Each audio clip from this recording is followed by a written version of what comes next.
Assalamualaikum warahmatullahi wabarakatuh. Sahabat mahasiswa, dalam perkembangan memajukan bisnis atau implementasi bisnis yang kita jalani, perlu strategi untuk mencapai visi pada pencapaian kesuksesan suatu bisnis yang kita jalani. Hal tersebut termuat juga dalam metode strategi bisnis Islam. Lalu, bagaimana strategi bisnis dan bagaimana strategi bisnis Rasulullah Nabi Muhammad SAW dalam implementasi bisnisnya? Simak videonya sampai akhir supaya tidak gagal faham.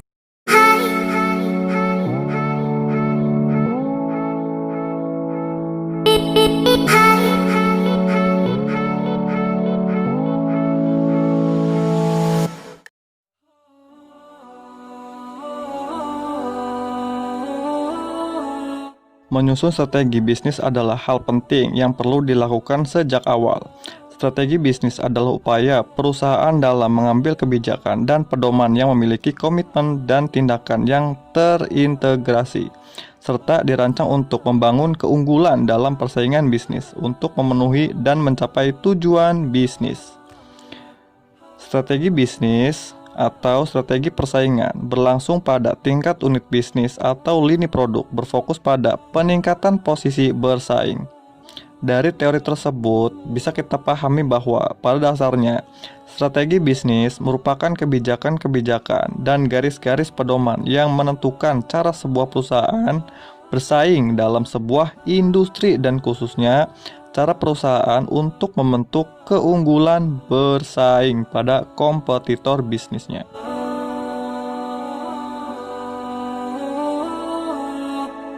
Kita berlanjut ke strategi bisnis dari Nabi Muhammad SAW.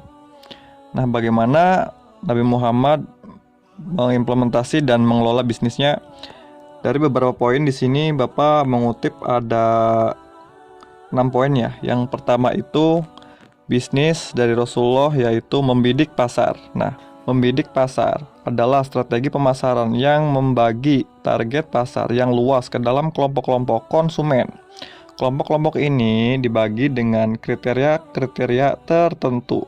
Dalam manajemen usaha, membidik pasar dikenal dengan istilah segmentasi pasar. Nah, jauh sebelum dikenal istilah segmentasi pasar, ternyata Nabi Muhammad SAW telah melakukan proses ini berabad-abad yang lalu. Apa bukti Nabi Muhammad SAW telah melakukan segmentasi pasar? Buktinya terletak pada fakta beliau memiliki pengetahuan yang luas terhadap daerah-daerah di Jazirah Arab pada waktu itu. Jadi Nabi Muhammad lebih efektif untuk mensuplai bisnis-bisnis yang ia jalani atau bertransaksi atau bermuamalah dalam bisnis-bisnisnya tersebut. Poin yang kedua yaitu tentang memilih target. Memilih target adalah proses pemilihan target dan mencocokkan reaksi pasar dengan kebutuhan dasar, kemampuan daya beli, dan keterbatasan yang dimiliki. Nah, jadi memilih target ini dari Nabi Muhammad SAW juga melakukan hal itu dalam menjalankan bisnisnya. Beliau bahkan sangat jeli memilih target yang tepat guna memasarkan dagangannya. Jadi seperti itu ya.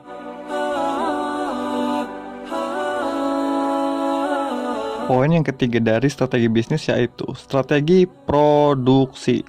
Nah, dalam teori ekonomi syariah, pakar ekonomi Islam yaitu Adi Warman menjelaskan bahwa produk konsumen adalah memiliki daya guna, materi yang dapat dikonsumsi, dapat bermanfaat, bernilai guna, dan menghasilkan kebaikan spiritual bagi konsumen. Nah, strategi produksi ini sangat penting dibuat untuk nilai guna bukan hanya baik untuk kebutuhan jasmani, namun juga baik untuk nilai guna spiritual.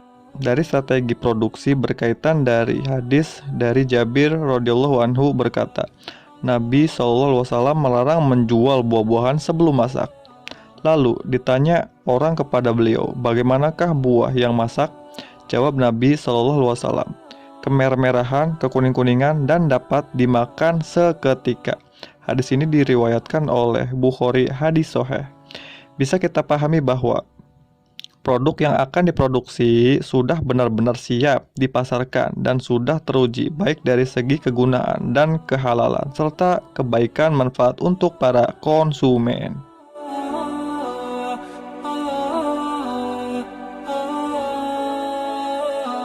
Poin yang keempat dari strategi bisnis di sini yaitu berpromosi. Nah, dalam kehidupan sehari-hari di sekitar kita banyak melihat aneka promosi yang ditawarkan baik dari promosi iklan di sosial media dan sebagainya untuk menjaring konsumen. Nabi Muhammad SAW adalah pribadi yang memahami arti pentingnya promosi dalam pergerakan bisnis.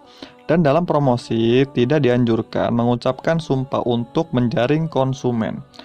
Rasulullah SAW bersabda, sumpah yang diucapkan untuk melariskan perniagaan dapat merusak keuntungan. Hadis ini sahih diriwayatkan oleh Muslim. Karena promosi atau penawaran yang dianjurkan adalah dengan menjelaskan spesifikasi, kelebihan, dan kondisi produk dengan sebenarnya atau apa adanya.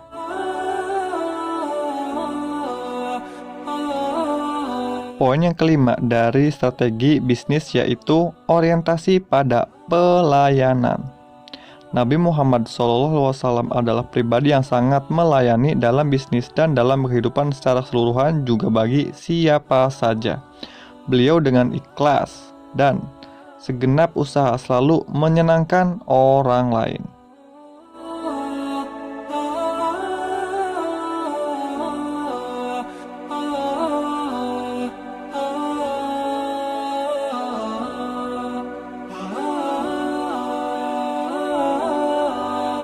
Poin yang keenam atau yang terakhir yaitu membentuk relasi dan kerjasama.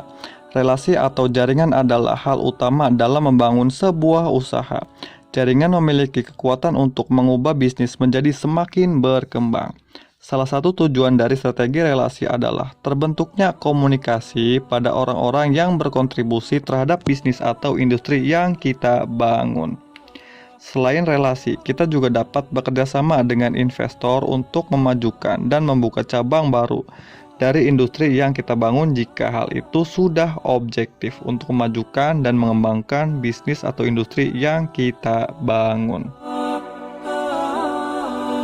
Dari beberapa teori, pengertian, dan penjelasan mengenai poin-poin strategi bisnis yang kaitannya juga dengan implementasi Nabi Muhammad dalam menjelaskan bisnisnya, Bapak akan sedikit memberikan contoh strategi bisnis pada perbankan syariah. Ini hanya contoh ya. Nah, sebetulnya dalam keilmuan strategi manajemen bisnis ada yang dinamakan membaca kondisi perusahaan atau positioning dari manajemen strategi. Nah, dari perusahaan atau industri kita bisa melihat peluang, ancaman, kelemahan, dan kelebihan. Ada 4 poin untuk membaca kondisi perusahaan itu. Yang pertama peluang, ancaman, kelemahan, dan kelebihan suatu perusahaan. Nah, dari kondisi tersebut kita contohkan perbankan syariah yang mempunyai peluang yang sangat kuat dibanding ancaman. Peluang tersebut terlihat dari penduduk Indonesia yang mayoritas beragama Muslim. Strategi untuk perbankan syariah untuk menjaring nasabahnya, yang pertama poinnya yaitu marketing. Di zaman saat ini, marketing atau promosi bisa lebih efektif dengan beriklan di sosial media. Jadi yang poin pertamanya yaitu adalah marketing, membuka promosi agar masyarakat penduduk Indonesia yang mayoritas Islam ini bisa melihat keunggulan produksi, kualitas, dan bagaimana sistem dari produk perbankan syariah tersebut. Nah, dari iklan tersebut kita bisa beriklan di sosial media. Contohnya kita bisa beriklan di YouTube Ads atau Instagram Ads yang bersponsor atau Facebook Ads yang bersponsor. Karena tidak hanya murah beriklan di sosial media, namun juga bisa lebih efektif melihat setiap orang atau setiap dari kita itu melihat layar handphone pada aktivitas sehari-hari. Nah, itu strategi yang pertama yaitu pemasaran. Nah, yang kedua, strateginya meningkatkan kualitas. Nah, jadi dari kondisi perusahaan perbankan syariah itu atau bank syariah itu, kita harus bisa meningkatkan kualitas yang sangat bersaing dari kompetitornya, yaitu bank-bank konvensional. Contohnya itu dalam kemajuan ATM-ATM-nya sudah di mana-mana. Nah, jadi perbankan syariah juga harus bisa menduplikasi kemajuan-kemajuan hal tersebut ya. Jadi kualitas produk dan jasa pelayanan serta jaminan keamanan. Semua nasabah pasti sangat menginginkan jaminan keamanan dalam penyimpanan dananya di sebuah bank.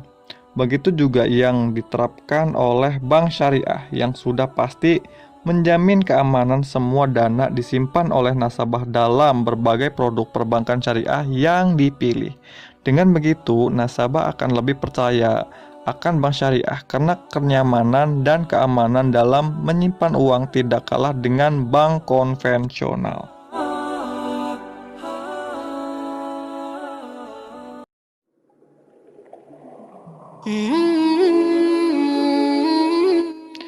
Jadi seperti itulah contoh positioning strategi dari perbankan syariah.